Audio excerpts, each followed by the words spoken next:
Welcome back. You're still watching SABC News at prime time. The SABC's inquiry, which is considering tough action against individuals implicated in the investigations of the public broadcaster. These range from criminal charges, disciplinary action and recouping monies arising from wasteful expenditure. This ad hoc committee is preparing to finalize its first leg of the investigation, making recommendations that will no doubt be contested by those implicated. These include probing the involvement of state security officials in the affairs of the SABC. On whose authority were they operating and all that needs to be investigated. And I would suggest that the Inspector General needs to do the investigation. We're also saying that the vetting of senior officials to be appointed is a very important matter, seeing that it is, that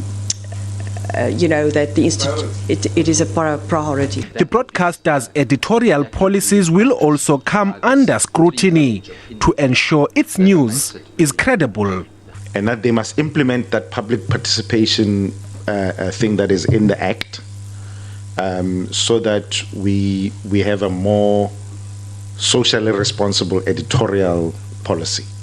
No one is coerced, no one lives under fear when it comes to reporting or delivering news.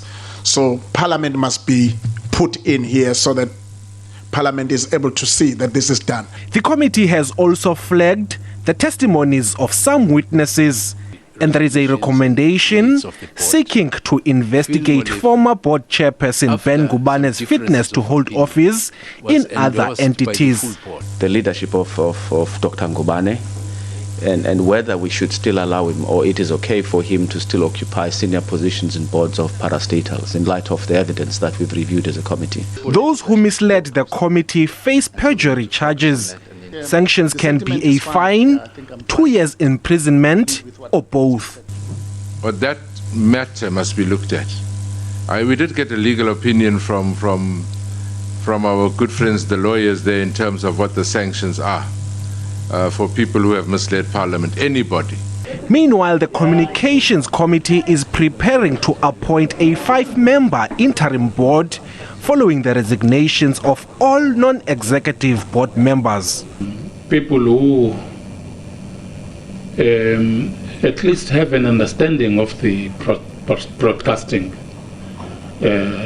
space, so that we don't have people who are all of them not knowing the sector. Surely you will have to need people with legal expertise. Political parties will each submit 5 names to the committee for consideration. The committee is expected to meet and discuss the matter again next week. Bulelani Philip, SABC News.